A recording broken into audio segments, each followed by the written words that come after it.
Monologue Candice, plan 2, prise 1. Merci. Et action.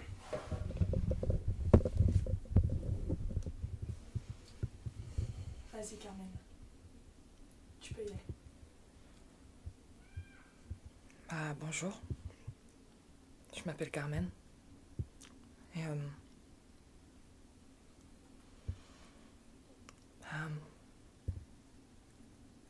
mon frère est toxico. En fait, non.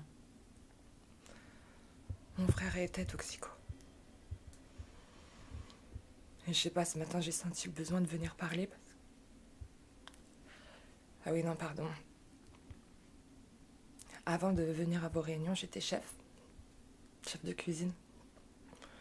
Enfin, je le suis toujours, mais on va dire d'un autre genre.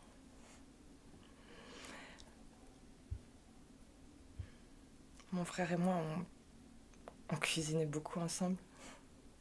Surtout quand on était enfant. La cuisine, ça a toujours été... Ce qui nous rassemblait, c'était notre point commun. On voulait même ouvrir un restaurant ensemble. On avait le nom, on avait le thème, on avait tout.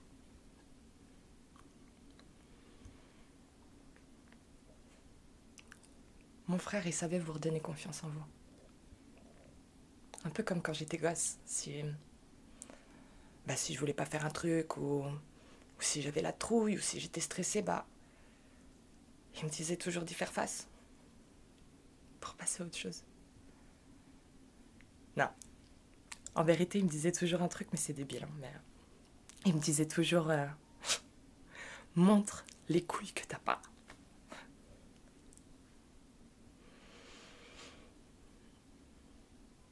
J'ai toujours pensé que mon frère, c'était mon meilleur ami. Vu qu'on savait tout l'un sur l'autre, par cœur.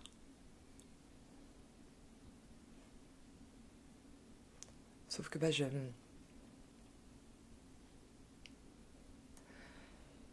je savais pas que mon frère se droguait. Ça veut dire quoi sur moi? En fait, il y a quelques années, il a juste décidé de me chasser du restaurant familial et ça a été très douloureux. Et il a juste coupé les ponts comme ça, froidement, et je sais pas, je crois que ça a créé un déclic en moi et je me suis dit, ah ouais? Et va te faire foutre et regarde. Et vu que la cuisine, c'est ce qui nous unissait et que de par sa faute, je me sentais nulle et j'avais l'impression d'être rejetée, j'ai élaboré ce plan. Ce plan où j'allais intégrer de vraies et grandes cuisines. J'allais bosser pour de vrais restaurants et rien à foutre du bruit de merde des parents, vous comprenez?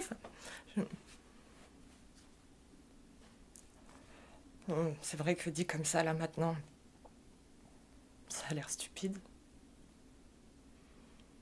Mais en vérité, c'est ce que j'ai fait.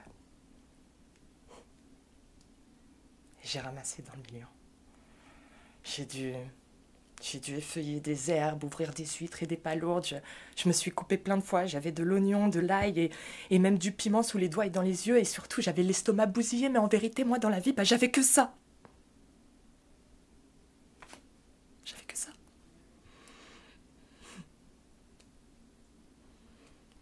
Puis quelques années plus tard, il s'est passé ce drôle de truc. Pour la première fois de ma vie, j'avais l'impression d'être à ma place. Et j'étais rapide, tout était clair dans ma tête, j'avais pas peur. Et puis en fait, je me sentais juste bien. La cuisine me permettait de m'exprimer, je pouvais enfin communiquer grâce à ma créativité. Et ça me donnait tellement envie. Et ouais, peut-être que j'aurais voulu qu'ils le sachent et qu'ils me disent « Putain, tu gères, Carmi !»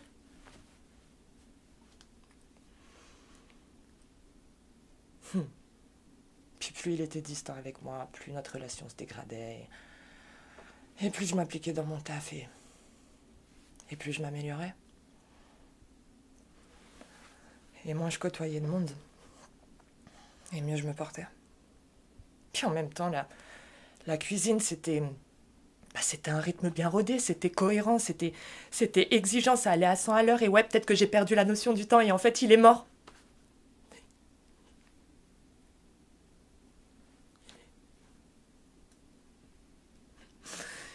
Il est juste... Il est juste mort. Et puis il m'a légué son restaurant. Et ce restaurant, il compte beaucoup pour un tas de personnes. Il compte aussi beaucoup pour moi. Mais en vérité, je sais même pas s'il a vraiment compté un jour pour lui.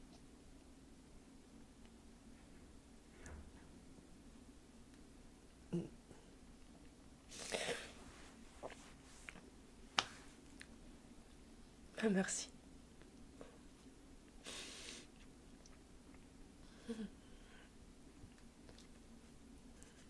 Coupé.